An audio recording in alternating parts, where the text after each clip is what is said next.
大家好，欢迎大家观看今天的节目。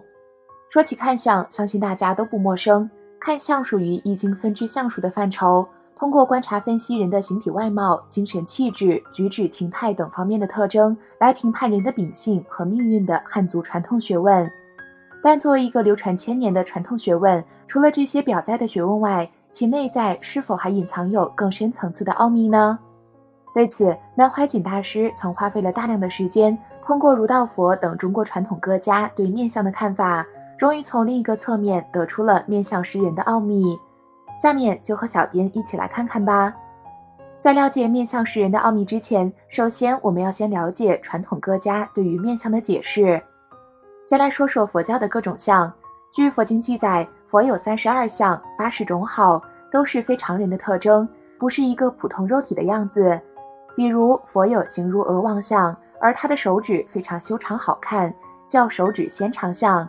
足底心是平满的，如果照中国人看相，足底都平平满满的，那是笨蛋才有这个相，聪明人没有这样，越聪明的人足板心越凹进去的。可是佛的足底却是那么平满，大概下地的时候就凹进去了，然后抬起来便平满了。我们不晓得，没有亲眼见过，这是足安平相。还有我们人是有胳肢窝的，而佛这里一张开也是平满的，叫两叶满相。还有佛的眉间有白毫相，生出一只白毛卷起来，白毛一拉开，大概可以做七弦琴或提琴的线用，这就是所谓的白毫婉转无须弥。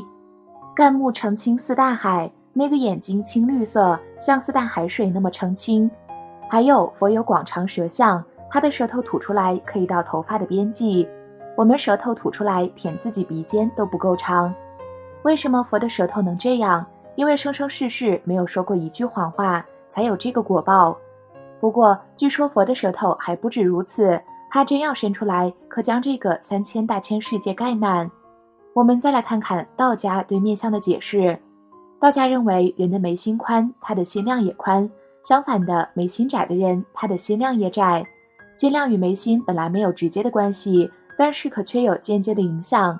因为心量窄的人往往喜欢皱眉头，久而久之，两边眉毛就挤在一块儿了。而心量大的人时常表现着从容与轻松，因此眉心显得比较宽大。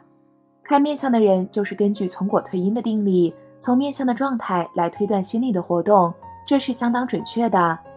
还有一点，说是中堂长的人主长寿，相反的，短的人主短命。其实中堂的长短与寿命绝没有直接关系，不过是中堂短的人，他的嘴唇往往上翘，牙齿合不拢，因此空气中的细菌时常从嘴巴进入内脏，容易产生疾病，当然寿命就比较短。相书上只说其然，而不说其所以然，因此大家对相术就感到很神秘。我们如果时常恨人，就会影响到眼睛成为怒目，还有根据人的性格也会使眼睛有不同的表情。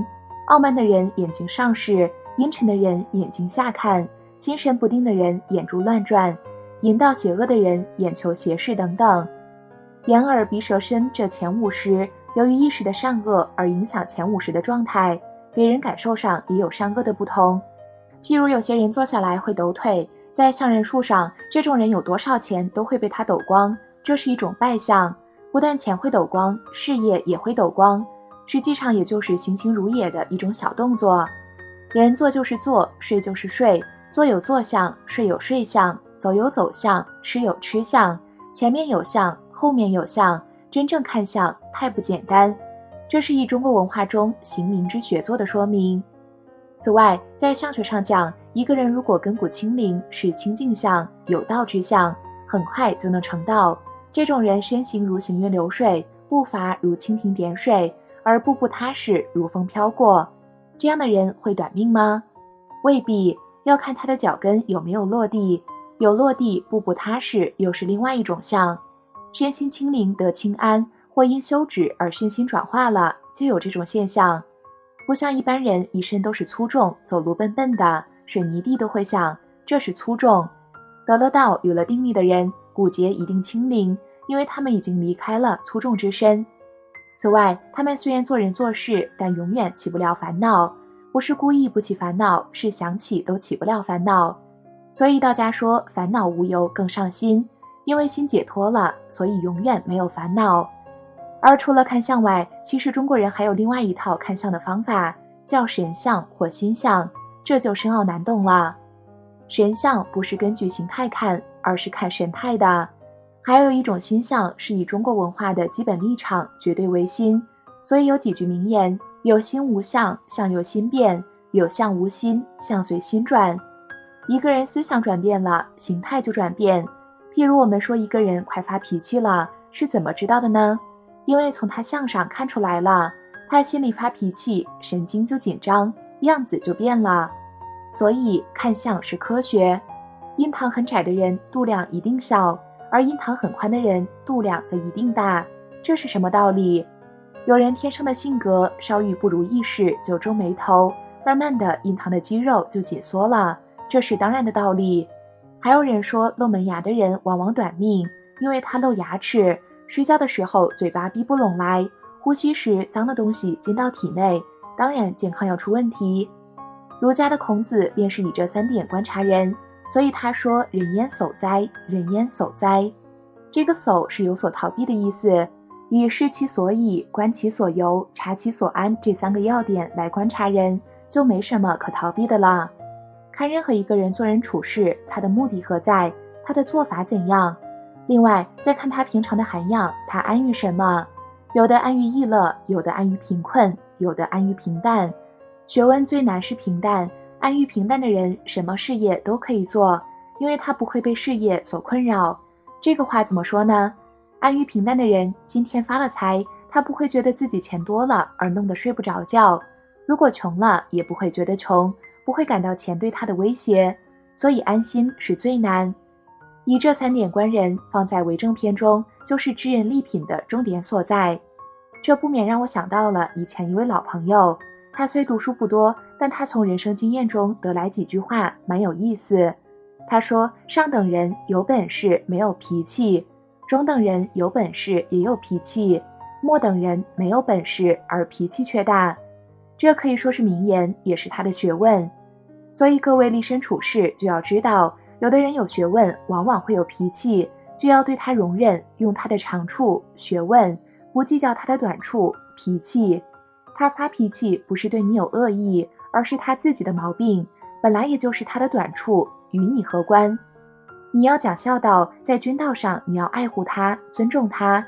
我有些学生有时也大光起火，我不理他，后来他和我谈话道歉一番，我便问他要谈的正题是什么。先不要发脾气，只谈正题，谈完了再让你发脾气，他就笑了。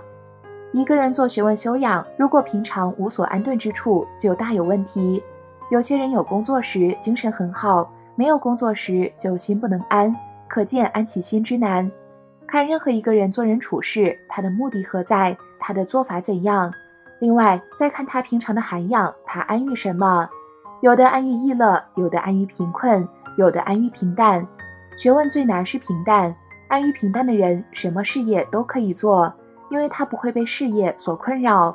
这个话怎么说呢？安于平淡的人今天发了财，他不会觉得自己钱多了而弄得睡不着觉，如果穷了也不会觉得穷，不会感到钱对他的威胁，所以安心是最难。大家问算命看相有没有道理？要我说啊，那是过去的定业，显现出这一生应受的果报。譬如有些人一辈子很富贵，有钱有地位，可是遭遇永远不好，身体也不好。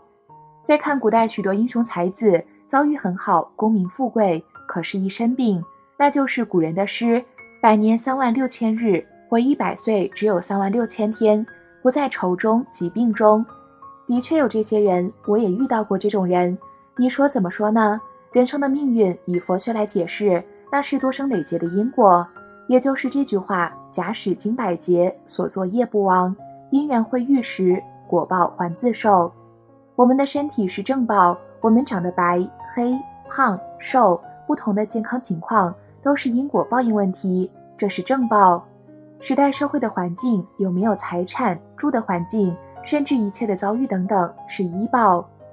例如阿弥陀佛有32相80种好，这是他的正报庄严。又因为他的48个大愿，愿一切众生成就，所以他成就的道场是西方极乐国土，医报也庄严。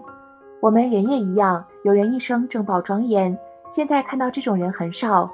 过去在大陆上地广人多，我看过很多例子，许多叫花子相貌蛮好的，脸孔长得像佛像，有的几乎两耳垂肩，如果叫他去拍电影，一定是一流的。但他是个讨饭的，什么道理呢？耳朵大了是长寿相，但长寿不一定好。如果看相的说你可以看到曾孙子，你先不要高兴，你很可能孤苦，儿子活得没你那么长。人要靠儿女过生活已经不是味道了，尤其是现代的人，养儿女是责任，不要有做买卖心理，期望他们还你债来养你。时代不同了，这观念也要改了。佛家常说福祸有因果，命里有什么无关外界，而是自己。希望大家能够不断提升自己，修好心态，养好习惯，赢得人缘，保重身体，那么你终将会成为余生中最富有的人。好了，今天的内容就和大家分享到这里了，我们下期节目再见。